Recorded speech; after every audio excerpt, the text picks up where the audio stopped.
नमस्कार, द्वीप दर्पण में आप सभी का स्वागत है। आइए एक नजर डालते हैं आज के मुख्यांश पर। सशस्त्र बल चिकित्सा सेवाओं के महानिदेशक ने उपराज्यपाल से की मुलाकात। चुनाव का पर्व देश का गर्व विषय पर होगा रंगोली प्रतियोगिता का आयोजन। और लोकसभा चुनाव पर हुआ जागरूकता कार्यक्रम का आयोजन। अब द्वीप दर्पण विस्तार से। सशस्त्र बल चिकित्सा सेवाओं के महानिदेशक लेफ्टिनेंट जनरल दलजीत सिंह और नौसेना चिकित्सा विज्ञान के महानिदेशक सर्जन वाइस एडमिरल आरती सरीन ने अंडमान निकोबार द्वीप समूह की अपनी यात्रा के दौरान अंडमान निकोबार द्वीप समूह के माननीय उपराज्यपाल व द्वीप विकास एजेंसी के उपाध्यक्ष एडमिरल डी.के. जोशी से कल राजनिवास में मुलाकात की।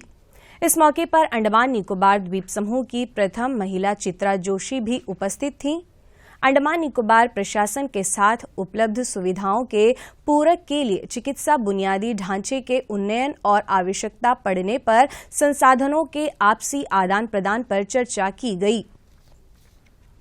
अंडमान निकोबार द्वीप समूह संसदीय निर्वाचन क्षेत्र में चुनाव के सुचारू संचालन के लिए प्रिंट, इलेक्ट्रॉनिक और सोशल मीडिया को आदर्श आचार संहिता का पालन करना चाहिए। आदर्श आचार संहिता के बेहतर कार्यान्वयन के लिए पेड न्यूज की जांच करने और इलेक्ट्रॉनिक और सोशल मीडिया में विज्ञापनों को पूर्व प्रमाणित करने के लिए सूचना, प्रचार और पर्यटन निदेशालय के सम्मेलन कक्ष में एक मीडिया सेल और एक मीडिया प्रमाणन और निगरानी समिति कार्य कर रही है। इस संबंध में सभी इलेक्ट्रॉनिक और सोशल मीडिया प्लेटफॉर्मों से अनुरोध किया गया है कि वे आदर्श आचार संहिता के बेहतर पालन के लिए अपने विज्ञापन और सामग्री को अपने संबंधित मीडिया में प्रकाशन से पहले सूचना, प्रचार और पर्यटन विभाग में कार्यरत मीडिया प्रमाणन और निगरानी समिति द्वारा पूर्व प्रमाणित करें। भारत के निर्वाचन आयोग के मानदंडों के अनुसार इलेक्ट्रॉनिक और सोशल मीडिया प्लेटफॉर्मों द्वारा आदर्श आचार संहिता के किसी भी उल्लंघन के खिलाफ सख्त कार्रवाई की जाएगी। सभी इलेक्ट्रॉनिक, प्रिंट, सोशल मीडिया को एक परिपत्र पहले ही जारी किया जा चुका है, जिसमें अंडमान निकोबार द्वीप समूह संसदीय निर्वाचन क्षेत्र में चुनावों के सुचारू संचालन के लिए आदर्श आचार संहिता का सही तरीके से पालन करने का अनुरोध किया गया है।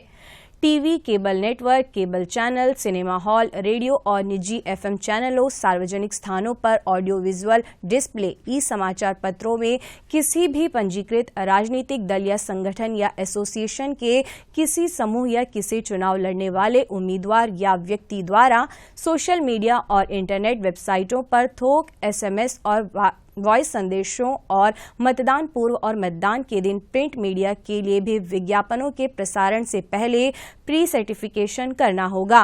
पहले प्रमाणन के लिए प्रस्तावित विज्ञापन की प्रतिलेख जमा करके वैकल्पिक प्रक्रिया का पालन कर सकते हैं और एक बार समिति द्वारा प्रतिलेख की जांच या अनुमोदन हो जाने के बाद पार्टी या उम्मीदवार अंतिम अनुमोदन के लिए प्रस्तुत करेंगे। चुनाव के संबंध में रिटर्निंग ऑफिसर के कार्यालय की टीम 30 मार्च को दोपहर 2 बजे मरीना पार्क में चुनाव का पर्व देश का गर्व विषय पर रंगोली प्रतियोगिता का आयोजन करेगी। प्रशासनिक कारणों से एमसीसी लागू होने के कारण रंगोली प्रतियोगिता का नगद पुरस्कार रद्द कर दिया गया है, जिसके स्थान पर प्रतियोगिता के विजेताओं को प्रमाण पत्र जारी किए जाएंगे। आगामी चुनाव के संबंध में लोकसभा चुनाव में भागीदारी के लिए अंडमान निकोबार द्वीप समूह चिकित्सा संस्थान में आज जागरूकता कार्यक्रम का आयोजन किया गया। कार्यक्रम में पहली बार मतदान का उपयोग करने वाले नए मतदाताओं के लिए चुनावी प्रक्रियाओं के बारे में जानकारी साझा की गई। कार्यक्रम के दौरान मौजूद विद्यार्थियों ने चुनाव से संबंधित अपनी शंकाओं का निवारण भी किया। कास्ट को लेके, कोई रिलीजन को लेके इनको ये पोस्ट वीडियो से अपलोड करके कंप्लेन हो सकता है। तो वो से जब एमसीसी पोस्ट को होती है उसी समय एक्ट ऑल ओवर इंडिया में एक्टिवेट होता है। डिस्ट्रिक्ट कंट्रोल रूम 24/7 यहाँ पर अगर टीम की है, सीओ ऑफिस, डीओ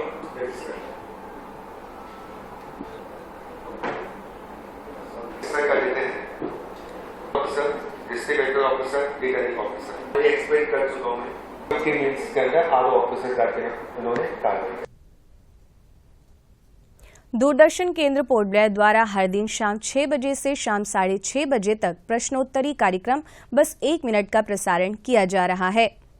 आम जनता, लघु उद्योग इकाइयों, सरकारी विभाग और ठेकेदारों को सूचित किया गया है कि 1 अप्रैल से मध्य अंडमान के बेटापुर के सरकारी आरा मिल में लकड़ी के भौतिक सत्यापन के कारण आम जनता और अन्य लोगों के लिए आवेदन की प्राप्ति और लकड़ी और अन्य मिल उत्पादों की बिक्री स्टॉक सत्यापन की प्रक्रिया पूरी होने तक अस्थायी रूप से निलंबित कर दी जाएगी।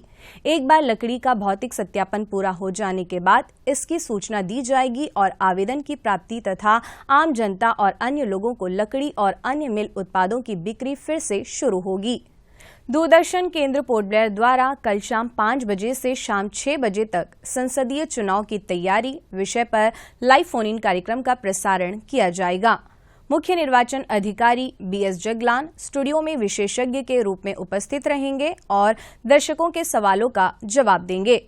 दर्शक फोन नंबर 244745 या 217213 पर डायल कर इस लाइव फोन इन कार्यक्रम में भाग ले सकते हैं। दूरदर्शन केंद्र पोर्ट ब्लेयर की प्रशासनिक अधिकारी R रीता राव आज अपने पद से सेवानिवृत्त हो गई। उन्होंने आकाशवाणी पोर्ट ब्लेयर में 2 जुलाई 1984 को अपनी सेवा की शुरुआत की थी। इस मौके पर दूरदर्शन केंद्र के अतिथि कक्ष में केंद्र के अधिकारियों एवं कर्मचारियों द्वारा कार्यक्रम रखा गया।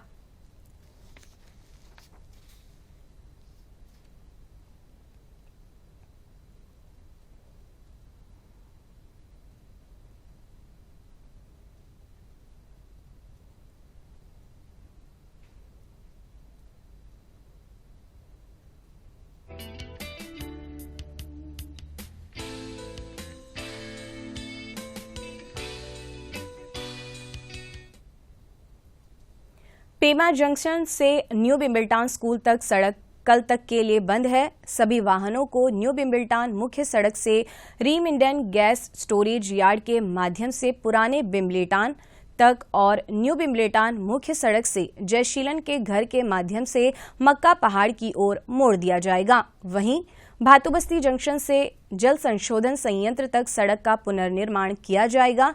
इस कार्य के चलते 31 मार्च से 15 अप्रैल तक सड़क को बंद रखा जाएगा।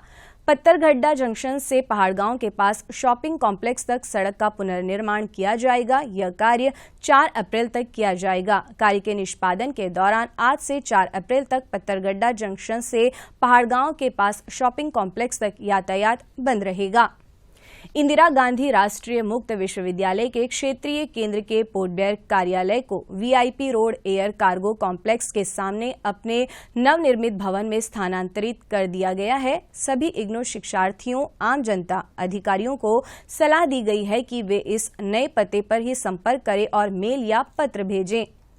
उत्तर व मध्य अंडमान जिले की बिल्ली ग्राउंड पुलिस ने कल बादामनाला के गोविंदपुर 2 जंगल में बड़ी मात्रा में अवैध शराब को सफलतापूर्वक जब्त किया। एक गुप्त सूचना पर तुरंत कार्रवाई करते हुए बिल्ली ग्राउंड थाने के थानाध्यक्ष सब इंस्पेक्टर MV शिजू कुमार ने एक विशेष टीम पर छापेमारी की। छापेमारी के दौरान पुलिस टीम ने उत्पादन प्रक्रिया में उपयोग किए जाने वाले सामग्री के साथ 500 लीटर लहन बरामद किया। ये सामग्रियां जंगल के भीतर गुप्त रूप से छिपाई गई थी। इसके बाद सभी जब्त की गई वस्तुओं को तुरंत नष्ट कर दिया गया। पूरा ऑपरेशन रंगत के SDPO राहुल L नायर की सतर्क निगरानी और उत्तर व मध्य अंडमान जिले की पुलिस अधीक्षक गीतांजलि खंडेलवाल के समग्र निर्देशन और पर्यवेक्षण के तहत किया गया। अंतर्द्वीपीय जलयान यात्रा संबंधी सूचना। MV बाराटांग, स्वराज द्वीप और लॉन्ग आइलैंड होते हुए रंगत की यात्रा पर कल सवेरे 6 बजे फिनिक्स बे जेट्टी से प्रस्थान करेगा और इसकी वापसी कल ही दोपहर 1 बजे उन्हीं रास्तों से होते हुए रंगत से पोर्ट ब्लेयर के लिए होगी। MV छोलदारी स्वराज द्वीप की यात्रा पर कल सवेरे 6:30 बजे फिनिक्स बे जेट्टी से प्रस्थान करेगा और इसकी वापसी कल ही सवेरे 9 बजे स्वराज द्वीप से पोर्ट ब्लेयर के लिए होगी। MV कछाल शहीद द्वीप की यात्रा पर कल सवेरे 6:30 बजे फिनिक्स बे जेट्टी से प्रस्थान करेगा और इसकी वापसी कल ही सवेरे 8:45 पर शहीद द्वीप से पोर्ट ब्लेयर के लिए होगी। MV लॉन्ग आइलैंड शहीद द्वीप की यात्रा पर कल दिन में 11 बजे फिनिक्स बे जेट्टी से प्रस्थान करेगा और इसकी वापसी कल दोपहर 2:30 बजे स्वराज द्वीप से पोर्ट ब्लेयर के लिए होगी। MV रंगत स्वराज द्वीप की यात्रा पर कल दिन में 11:30 बजे फिनिक्स बे जेट्टी से प्रस्थान करेगा और इसकी वापसी कल ही शाम 3:30 बजे शहीद द्वीप से पोर्ट ब्लेयर के लिए होगी। MV रानी चंगा स्वराज द्वीप की यात्रा पर कल शाम 5 बजे फिनिक्स बे जेट्टी से प्रस्थान करेगा और इसकी वापसी अगले दिन सवेरे 5:30 बजे शहीद द्वीप होते हुए स्वराज द्वीप से पोर्ट ब्लेयर के लिए होगी। सभी जलयानों के यात्रा कार्यक्रम मौसम की स्थिति पर निर्भर होंगे। अंत में मुख्य अंश एक बार फिर। सशस्त्र बल चिकित्सा सेवाओं के महानिदेशक ने उपराज्यपाल से की मुलाकात। चुनाव का पर्व देश का गर्व विषय पर होगा रंगोली प्रतियोगिता का आयोजन और लोकसभा चुनाव पर हुआ जागरूकता कार्यक्रम का आयोजन। इसी के साथ ही आज का यह द्वीप दर्पण कार्यक्रम यहीं पर समाप्त होता है। नमस्कार।